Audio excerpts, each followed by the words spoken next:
Hello friends, welcome to quick revision point. My name ही Raksha Srivastava. Friends, आज हम national education policy 2020 से friend हम इम्पॉर्टेंट क्वेश्चन को हम डिस्कस करेंगे, जो कि फ्रेंड एग्ज़ाम के लिए काफ़ी यूज़फुल रहेगा। तो चलिए स्टार्ट करते हैं। फर्स्ट क्वेश्चन है फ्रेंड, राष्ट्रीय शिक्षा नीति 2020 के अनुसार अनुभवात्मक अधिगम को सभी चरणों में अपनाया जाएगा। अनुभवात्मक अधिगम के संदर्भ में क्या सत्य नहीं है? फर्स्ट है फ्रेंड, इसमें छात्रों की अपेक्षा शिक्षण को अधिगम प्रक्रिया में अधिक सक्रिय बनाता है। तो फ्रेंड ये गलत है कि छात्रों की शिक्षक को फ्रेंड इसमें अधिगम प्रक्रिया में अधिक सक्रिय बनाता है। तो ये गलत है फ्रेंड। छात्रों को जो होगा फ्रेंड, छात्रों को जो है वो अधिक सक्रिय बनाता है, ना कि शिक्षक को। ओके, तो ये गलत है। और क्या पूछा है? सत्य नहीं ही पूछा है, निगेटिव क्वेश्चन पूछा है, तो आंसर भी निगेटिव ही ढूंढना है। तो राष्ट्रीय शिक्षा नीति 2020 के अनुसार अनुभवात्मक अधिगम को सभी चरणों में अपनाया जाएगा। अनुभवात्मक अधिगम के संदर्भ में क्या सत्य नहीं है? तो फर्स्ट है, छात्रों की अपेक्षा शिक्षक को शिक्षण अधिगम प्रक्रिया में अधिक सक्रिय बनाता है। तो फ्रेंड ये करेक्ट है। ओके, और तो सत्य नहीं है, तो करेक्ट होगा, पहला इसमें करेक्ट है। सेकंड क्या है फ्रेंड, पिछले अनुभवों को नए ज्ञान प्राप्त करने और सकारात्मक सीखने के हस्तांतरण से जोड़ने में मदद करता है। फ्रेंड ये पॉजिटिव है, ये गलत हो जाएगा, क्योंकि क्वेश्चन जो पूछा है फ्रेंड वो निगेटिव पूछा है, सत्य नहीं है पूछा है। तो पहला जो है वो सही है, सेकंड क्या है गलत है। ओके, थर्ड क्या होगा, पूरी तरह से पारंपरिक किताबी ज्ञान को बढ़ावा देने पर आधारित है। तो बिल्कुल ये भी करेक्ट है फ्रेंड, क्योंकि निगेटिव क्वेश्चन पूछा है तो आंसर ये भी निगेटिव है, तो ये भी करेक्ट है। फोर्थ क्या, अनुभव और प्रयोगों के माध्यम से छात्रों में वास्तविक व वैज्ञानिक समझ विकसित करने पर जोर देता है। तो फ्रेंड ये जो है ये पॉजिटिव है, और तो ये भी गलत हो जाएगा। तो क्वेश्चन जो पूछा है कि राष्ट्रीय शिक्षा नीति 2020 के अनुसार अनुभवात्मक अधिगम को सभी चरणों में अपनाया जाएगा। अनुभवात्मक अधिगम के संदर्भ में क्या सत्य नहीं है? तो छात्रों की अपेक्षा शिक्षक को शिक्षण अधिगम प्रक्रिया में अधिक सक्रिय बनाता है। और थर्ड है, पूरी तरह से पारंपरिक किताबी ज्ञान को बढ़ावा देने पर आधारित है, ये भी करेक्ट है। तो पहला और तीसरा फ्रेंड क्या होगा? करेक्ट आंसर हो जाएगा। तो राइट आंसर इसमें सेकंड होगा। ओके, अगला क्वेश्चन देखेंगे। अगला क्वेश्चन है फ्रेंड,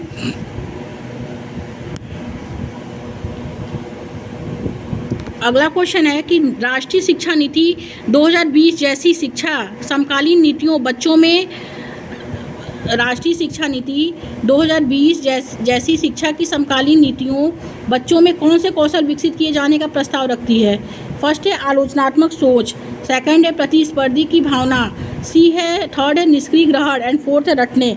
तो राइट आंसर जो होगा कि राष्ट्रीय शिक्षा नीति 2020 जैसी शिक्षा की समकालीन नीतियों बच्चों में कौन से कौशल विकसित किए जाने का प्रस्ताव रखती है? वो रखती है आलोचनात्मक सोच को। ओके, करेक्ट आंसर फर्स्ट हो जाएगा। और एनईपी जो होता है फ्रेंड, नेशनल एजुकेशन पॉलिसी 2020, शिक्षा द्वारा बच्चों में आलोचनात्मक सोच को क्या करती है? बढ़ावा देती है। और आलोचनात्मक चिंतन से तात्पर्य जो होता है फ्रेंड वो है अपने स्वयं के मतों पर चिंतन करना एवं प्रश्न पूछना। ओके, तो राइट आंसर इसमें जो होगा फ्रेंड वो होगा फर्स्ट, आलोचनात्मक सोच। आगे देखेंगे। अगला क्वेश्चन है फ्रेंड, अगला क्वेश्चन है कि नई शिक्षा नीति 2020 नई शिक्षा नीति 2020 जैसे समकालीन नीतियाँ सीखने के किस शिक्षा शास्त्र को प्रस्तावित करती है? तो नई शिक्षा नीति 2020 जैसी समकालीन नीतियाँ सीखने के किस शिक्षा शास्त्र को जो है वो प्रस्तावित करती है? फर्स्ट है शिक्षक केंद्रित, सेकंड है अनुभवात्मक, थर्ड है व्यवहारवादी, फोर्थ है पाठ्य पुस्तक केंद्रित। तो नई शिक्षा नीति 2020 जैसी समकालीन नीतियाँ सीखने के किस शिक्षा शास्त्र को प्रस्तावित करती है? तो वो है फ्रेंड अनुभवात्मक शिक्षा शास्त्र को क्या करती है? प्रस्तावित करती है। करेक्ट आंसर इसमें सेकंड हो जाएगा। फ्रेंड एनईपी 2020 जो है अनुभवात्मक शिक्षा पर बल देती है। ओके, नेशनल एजुकेशन पॉलिसी 2020 अनुभवात्मक शिक्षा पर बल देती है। बच्चों को जो ज्ञान मिले वो अनुभव के द्वारा मिले, बच्चे अनुभव के द्वारा ज्ञान सीखें। ओके, तो करेक्ट आंसर इसमें फ्रेंड सेकंड हो जाएगा। ओके, आगे देखेंगे। अगला क्वेश्चन क्या है? अगला क्वेश्चन है कि राष्ट्रीय शिक्षा नीति 2020 के अनुसार एक शिक्षक को शिक्षण अधिगम प्रक्रिया के दौरान प्राइमरी स्कूल के बच्चों से संप्रेषण के लिए किस भाषा का प्रयोग करना चाहिए? तो फ्रेंड इसमें करेक्ट आंसर जो होगा कि राष्ट्रीय शिक्षा नीति 2020 के अनुसार एक शिक्षक को शिक्षण अधिगम प्रक्रिया के दौरान प्राइमरी स्कूल के बच्चों से संप्रेषण के लिए किस भाषा का प्रयोग करना चाहिए? फर्स्ट है केवल क्षेत्रीय भाषा का, गलत है फ्रेंड। सेकंड क्या है कि केवल हिंदी भाषा का, ये भी गलत है। थर्ड क्या है केवल अंग्रेजी भाषा का, ये भी गलत है। फोर्थ क्या है फ्रेंड, बच्चों की मातृभाषा का। तो फ्रेंड इसमें राइट आंसर जो होगा वो 4 हो जाएगा कि बच्चों की मातृभाषा का क्या करना चाहिए, प्रयोग करना चाहिए। ओके, एनईपी 2020 में फ्रेंड मातृभाषा के प्रयोग पर क्या हुआ है, बल दिया गया है। ओके, और मातृभाषा द्वारा बच्चे जो होते हैं समायोजित होना और सीखते हैं, समायोजित होकर सीखते हैं। तो करेक्ट आंसर इसमें फोर्थ हो जाएगा फ्रेंड, मातृभाषा। ओके, नेक्स्ट क्वेश्चन देखेंगे। नेक्स्ट क्वेश्चन क्या है, राष्ट्रीय शिक्षा नीति 2020 निम्न में से कौन सी शिक्षा शास्त्रीय रणनीतियों को बढ़ावा देती है। राष्ट्रीय शिक्षा नीति 2020 निम्न में से कौन सी शिक्षा शास्त्रीय रणनीतियों को बढ़ावा देती है। ओके, तो कौन सी जो है शिक्षा शास्त्रीय रणनीतियों को बढ़ावा देती है। तो फर्स्ट है इसमें वेधन, पुनरावृत्ति और बार बार अभ्यास। वेधन, पुनरावृत्ति और बार बार अभ्यास। सेकंड ये गलत है। सेकंड क्या है, रट कर याद करना, ये भी गलत है। थर्ड क्या है फ्रेंड्स में अन्वेषण आधारित अधिगम, ये करेक्ट है। और फोर्थ है चर्चा आधारित उपागम, ये भी करेक्ट है। तो करेक्ट आंसर जो होगा फ्रेंड उसमें हो जाएगा थर्ड। ओके, थर्ड और फोर्थ क्या है, करेक्ट है। ओके, कि राष्ट्रीय शिक्षा नीति 2020 जो है निम्न में से कौन सी शिक्षा शास्त्रीय रणनीतियों को बढ़ावा देती है। तो फ्रेंड वो अन्वेषण आधारित अधिगम पर और चर्चा आधारित उपागम पर क्या करती है, बढ़ावा देती है। ओके, तो करेक्ट आंसर थर्ड और फोर्थ जो होगा इसमें राइट हो जाएगा। तो करेक्ट आंसर इसमें जो होगा थर्ड हो जाएगा। आगे देखेंगे फ्रेंड, अगला क्वेश्चन क्या है। अगला क्वेश्चन है कि राष्ट्रीय शिक्षा नीति 2020 किस प्रकार के राष्ट्रीय शिक्षा नीति 2020 किस प्रकार के शिक्षा शास्त्रों का प्रस्ताव रखती है। राष्ट्रीय शिक्षा नीति 2020 किस प्रकार के शिक्षा शास्त्रों पर प्रस्ताव रखती है। फर्स्ट है परीक्षा केंद्रित, सेकंड है अध्यापक केंद्रित, थर्ड है अधिगमकर्ता केंद्रित, फोर्थ है बहिष्कार केंद्रित। तो राइट आंसर थर्ड हो जाएगा फ्रेंड, अधिगमकर्ता केंद्रित शिक्षा शास्त्रों का क्या करती है, प्रस्ताव रखती है। राइट आंसर इसमें थर्ड हो जाएगा। ओके, क्योंकि एनईपी 2020 फ्रेंड शिक्षार्थियों को शिक्षा शास्त्रों को अधिगमकर्ता का केंद्र मानती है। ओके, एनईपी 2020 जो है शिक्षा शास्त्रों को क्या मानती है, अधिगमकर्ता का केंद्र मानती है। ओके, तो राइट आंसर इसमें फ्रेंड थर्ड हो जाएगा, अधिगमकर्ता केंद्रित होती है। आगे देखेंगे अगला क्वेश्चन क्या है। अगला क्वेश्चन है कि राष्ट्रीय शिक्षा नीति 2020 ने किस पर जोर दिया है। राष्ट्रीय शिक्षा नीति 2020 ने किस पे जोर दिया है।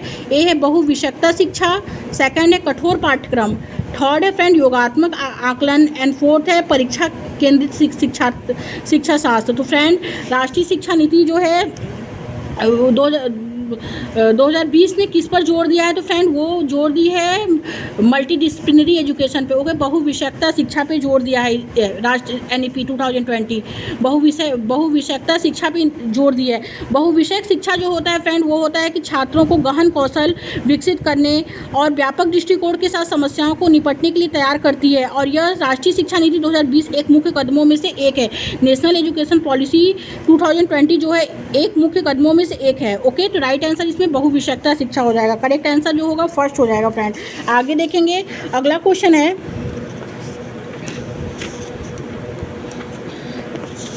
अगला क्वेश्चन है फ्रेंड कि अभिकथन ए कहता है कि राष्ट्रीय शिक्षा नीति 2020 के अनुसार 5वीं तक के सभी बच्चों को उनकी मातृभाषा में शिक्षा दी जानी चाहिए। तो फ्रेंड बिल्कुल दी जानी चाहिए, करेक्ट है, क्योंकि राष्ट्रीय शिक्षा नीति मातृभाषा को क्या करती है, पे जोर देती है। जो राष्ट्रीय शिक्षा नीति 2020 एनईपी 2020 नेशनल एजुकेशन पॉलिसी 2020 के अनुसार 5वीं तक के सभी बच्चों को मल्टीलिंगुअलिज्म मतलब मातृभाषा में मदर टंग में शिक्षा दी जानी चाहिए, करेक्ट है। और कारण आर है फ्रेंड कि छोटे बच्चे अपनी मातृभाषा में सार्थक अवधारणाओं को अधिक तेज़ी से सीखते व समझते हैं, बिल्कुल करेक्ट है फ्रेंड। तो ए और आर क्या है फ्रेंड, इसमें दोनों सही है और आर जो है वो एक ही सही व्याख्या करता है। ओके, आर ए की क्या करता है, इसमें सही व्याख्या करता है, क्योंकि फ्रेंड 2020 जो होती है बहुभाषिकता या मल्टीलिंगुअलिज्म को क्या करती है, बढ़ावा देती है। एनईपी 2020 मल्टीलिंगुअलिज्म या बहुभाषिकता को बढ़ावा देती है, जिसमें फ्रेंड प्राथमिक कक्षाओं में मातृभाषा या मदर टंग का प्रयोग करके बच्चे को समायोजित होने एवं अवधारणाओं को आसानी से समझने में क्या मिले, सहायता मिले। ओके, तो करेक्ट आंसर जो हो जाएगा फ्रेंड इसमें फर्स्ट हो जाएगा।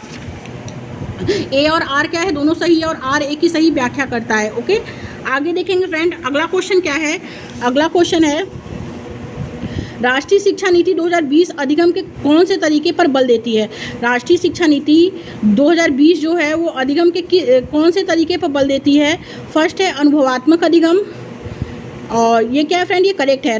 नेशनल एजुकेशन पॉलिसी जो है वो किस बल देती है, एक्सपेरिमेंटल लर्निंग पे।